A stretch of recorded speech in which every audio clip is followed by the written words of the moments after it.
lá. Eu fui ministro da Justiça. E o senhor também trabalhou no Palácio do Planalto, na subchefia de assuntos jurídicos.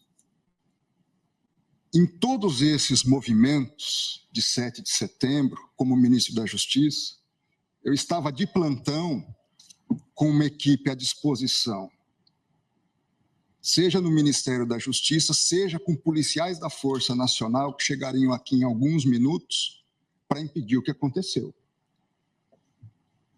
Eu não consigo entender, e também carece de resposta, como que o Palácio do Planalto foi invadido da forma como foi invadido. Vossa Excelência sabe o rigor de vigilância e cuidado que deve haver lá.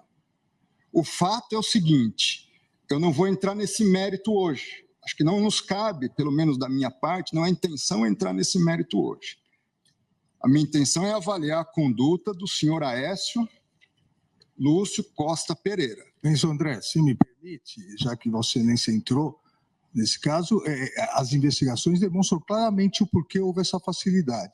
5 coronéis comandantes da PM estão presos, exatamente porque desde o final das eleições se comunicavam por zap, dizendo exatamente que iriam preparar uma forma de, havendo manifestação, a Polícia Militar não reagir. Então, claramente, a Polícia Militar, eu também fui ministro da Justiça e sabemos nós dois, que o ministro da Justiça não pode utilizar a Força Nacional se não houver autorização do governo, do Distrito Federal, porque isso fere o princípio federal. Não em relação aos prédios federais.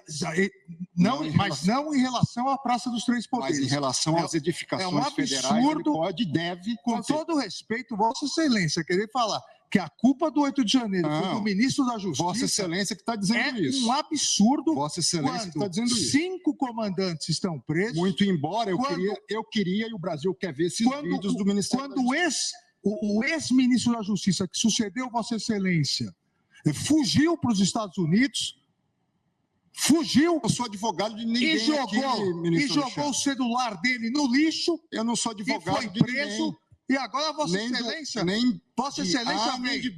Vossa Excelência vem no plenário do Supremo Tribunal Federal, que foi destruído, para dizer que houve uma conspiração do governo contra o próprio governo. Tenha dó. Não coloque palavras na minha boca. Tenha dó. Não coloque palavras na minha boca. Não coloque palavras na minha boca. Tenha dó, Vossa Excelência. Não, eu tenho a impressão só que a gente precisa... ainda ontem vi essa consideração sobre o passeio no parque. Jamais houve passeio no parque. Não se tratava de passeio no parque, ministro Cássio. Nem de um incidente. A cadeira que o senhor está sentado, depois... A cadeira que o senhor está sentado estava lá na rua, no dia da invasão. É só para justificar mesmo, mas essa expressão não foi minha. Não fui eu que disse isso. Então, está longe de se tratar disso. É preciso que a gente contextualize isto e que havia... É importante essa contextualização.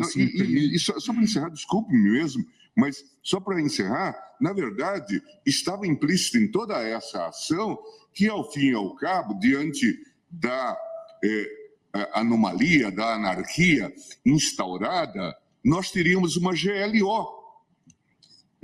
E aí o ministro Alexandre coloca muito bem. Imagine que esses fatos tivessem ocorrido antes do dia 1º de janeiro, com o governo, então, anterior no poder. E nós tivemos situações desse tipo, é que os fatos vão se acumulando e nós perdemos o contexto. Porque parece que estão sendo usados como, diz o Pequeno Príncipe, os fins justificam os meios e podemos passar por cima de todos.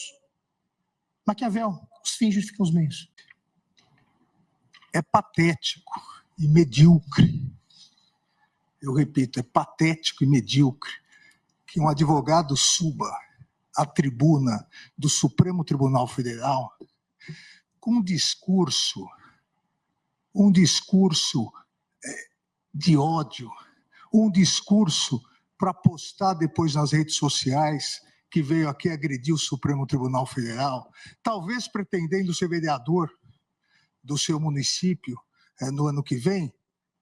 E eu digo com tristeza, presidente, que o constituído, o réu aguarda que o seu advogado venha aqui, venha defender tecnicamente, venha analisar tipo por tipo. O advogado ignorou a defesa. O advogado não analisou nada, absolutamente nada. Não analisou associação criminosa, não analisou dano, não analisou nada porque o advogado preparou um discursinho para postar em redes sociais. Isso é muito triste.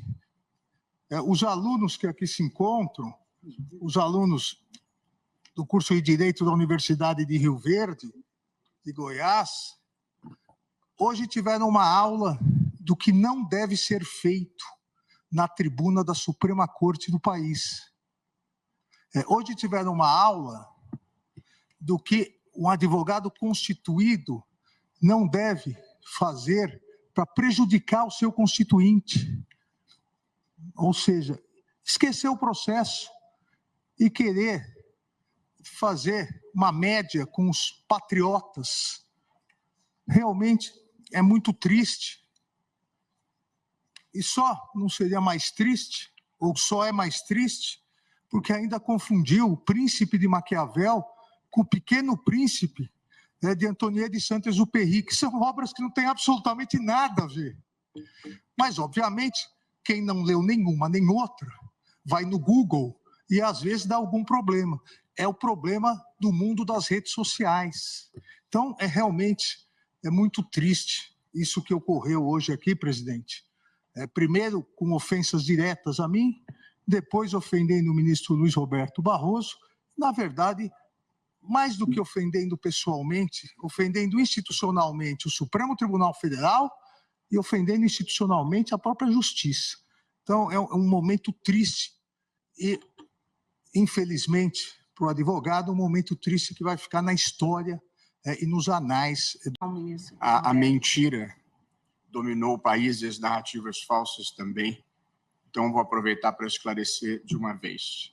Eu jamais disse que eleição não se ganha, eleição se toma. Essa é mais uma fraude que se pratica online de pessoas, de milícias digitais que cultivam a mentira, precisam da mentira, se alimentam da mentira e propagam a mentira.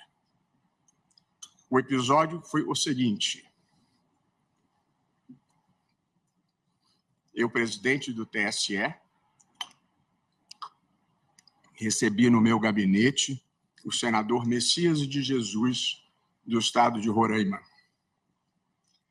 O senador Messias de Jesus me disse: eu apoio o presidente, porém sou contra a volta do voto impresso, porque no meu estado, por 2 vezes, venci as eleições no tempo do voto de papel e me tomaram as eleições.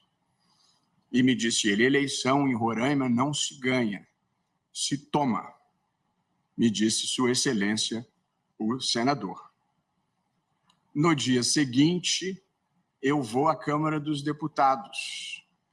Sem nenhum ativismo legislativo, fui, depois de 3 convites, um deles pessoal do presidente da Câmara dos Deputados, Arthur Lira. Me pediu que fosse lá expor por que nós defendíamos o voto eletrônico e não o voto impresso. Ao chegar na Câmara dos Deputados, veio falar comigo o filho do senador Messias de Jesus, deputado Jonathan de Jesus, hoje ministro do Tribunal de Contas da União. O deputado Jonathan de Jesus me diz: o senhor esteve ontem com o meu pai. E eu respondo a ele, inclusive nós brincamos que eleição em Roraima não se ganha, se toma. Frase do senador Messias de Jesus, reportando-se ao tempo em que o voto não era eletrônico. Esses grupos que vivem da mentira e fomentam a mentira, editaram a fala, tiraram do contexto que era uma fala do senador Messias, tiraram o Roraima e divulgaram pelo mundo afora que eu teria dito: eleição não se ganha, eleição se toma.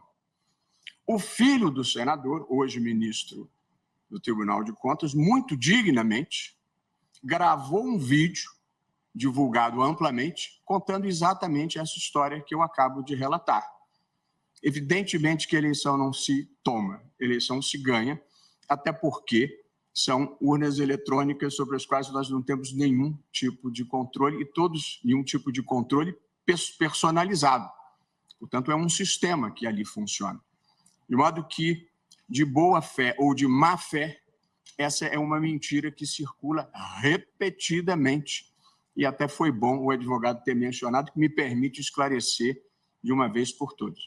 Mas, no mundo civilizado, a gente não vive da mentira nem de narrativas falsas. Senão acontecem coisas ruins como as que nós estamos. Como ser humano, um menino, 23 anos, com um filho recém-nascido, nasceu agora, enquanto ele estava preso. Nunca conheceu o rosto do filho, porque a esposa não pôde vir a Brasília. 23 anos, acabou de completar 24 anos, preso. Que loucura, né? Tudo isso porque pessoas com maioridade, acredito eu, tenham colocado na cabeça dele que se o Brasil se tornasse uma Venezuela, isso tudo aqui ia acabar. Foi feita uma lavagem cerebral na cabeça desse menino tão grande. Olha o tanto de bobagem que ele fala. Nem ele sequer sabia o que significa intervenção militar. O senhor não viu seus filhos? Ele disse há mais de 8 meses. E eu continuei insistindo no interrogatório. O que seus filhos acham que aconteceu contigo? Meus filhos acham que o pai deles morreu. Quando saem lá fora, eles olham uma estrelinha no céu e perguntam: é ali que papai está? Filhos de 6 e de 7 anos. Qual